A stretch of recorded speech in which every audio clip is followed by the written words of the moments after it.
irmãs, caros amigos, hoje eu gostaria de falar de um poeta fantástico, o maior representante da segunda geração de modernistas, Carlos Drummond de Andrade, o grande poeta de Itabira, interior de Minas Gerais. O interessante de Drummond é que realmente ele era um burocrata. Era formado em farmácia, nunca exerceu a profissão e foi funcionário público durante a sua vida inteira. No entanto, o que eu gostaria de falar hoje é a respeito da verdadeira face de Drummond na intimidade, para além dos óculos fundos de garrafa, do indivíduo longilíneo, velhinho, que você olha a princípio e não imagina que por trás daquela imagem de grande sabedoria, e de fato, havia um homem em todo o fulgor da sua virilidade, retratado na obra O Amor Natural, póstuma, sobre a qual falaremos um pouquinho mais lá na frente. É preciso falar um pouquinho também da biografia de Drummond. Ele foi casado a vida inteira praticamente, acho que foram 60 anos de casamento, salvo engano-se um pouquinho mais, com Dona Dolores. E dessa união, 2 filhos foram gerados. Flávio, que viveu apenas meia hora após o nascimento, e a respeito dele, Drummond escreveu um poema muito interessante, intitulado O que Viveu Meia Hora, e Julieta Drummond, que morreu também antes do poeta de câncer, e em virtude da morte dela, ele já debilitado, já era um senhor de 80, muito mais de 80 anos, acho que 84 anos, 12 dias depois do falecimento dessa filha, ele também morre. No entanto, Drummond, ele era um homem muito sedutor, era um namorador, por assim dizer, e teve várias namoradas ao longo da vida. Mas a mais importante e o mais longevo relacionamento que ele tem para além do casamento foi com uma bibliotecária chamada Lígia Fernandes. E quem comenta esses fatos são os historiadores, porque eram fatos públicos, muito embora não assumidos diretamente por Drummond, mas era de conhecimento de todos.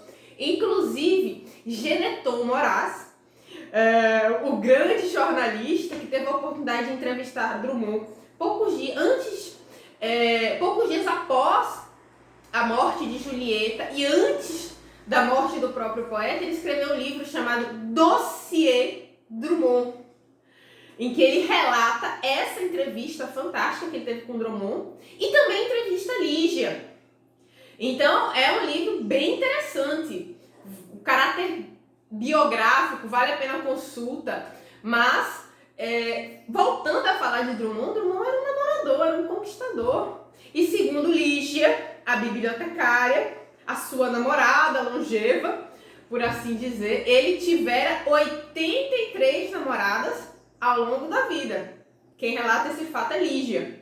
Mas, para além das namoradas e para além do casamento, e ele era, por assim dizer, aparentemente um homem muito conservador, ele era muito apegado a essa questão do casamento, criticava os amigos que se separavam. Inclusive houve um fato que ele é relatado pelos historiadores, em que houve um encontro entre Lígia, a bibliotecária, e a esposa. Não há registro do que aconteceu nesse encontro, mas o que se sabe é que, em virtude desse fato, a esposa pediu para separar-se de Drummond, e Drummond era dramático. Disse que se ela se separasse dele, ele se mataria. O fato é que Drummond viveu até o fim da sua existência com os 2 relacionamentos paralelos e, inclusive, morreu segurando a mão de Lígia. No entanto, dessa vida amorosa peculiar do grande poeta brasileiro, há o registro de Amor Natural, que é uma coletânea de 40 poemas eróticos escritos por Drummond, que foi publicada póstumamente a pedido do poeta.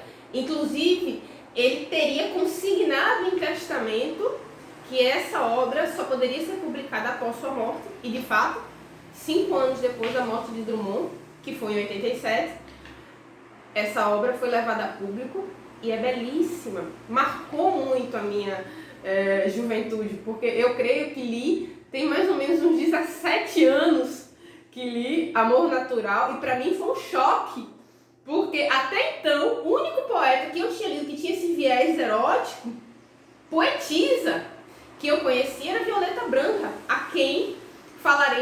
sobre quem falaremos mais lá na frente. Violeta Branca foi uma poetisa amazonense, a primeira mulher a ingressar numa academia de letras lá no século passado, e que ela tinha uma volúpia, uma sensualidade marcante nos seus poemas. Só que Drummond, nessa obra Amor Natural, ele é incisivo. Então fica muito evidente o erotismo, fica muito evidente a verdadeira face de Drummond do ponto de vista amoroso. São 40 poemas dessa coletânea, que é uma coletânea antiga, encontra-se na internet, nas melhores livrarias, mas ele tem um diferencial essa obra, porque ele trata o erotismo, o seu próprio erotismo, com extrema dignidade. Então não são poemas vulgares, são poemas de uma beleza assim fantástica. Há uma frase interessantíssima, essa eu posso citar, que ele diz o seguinte, num dos poemas: o que se passa na cama é segredo de quem ama. E é fato, concordo com o poeta. Mas os segredos de Drummond estão revelados em Amor Natural, que eu recomendo a leitura de coração desarmado. E certamente o leitor ficará encantado. Marcou a minha juventude e certamente marcará a vida de quem lê. Recomendo, fica a dica literária, fica a recomendação de qualquer outra obra de Drummond. Mas nesse momento de quarentena, de isolamento social, essa obra vai aquecer o coração do leitor. Peço também que vocês se inscrevam no meu canal, curtam e comentem. Desejo a vocês uma excelente semana e que Deus os abençoe. Até breve.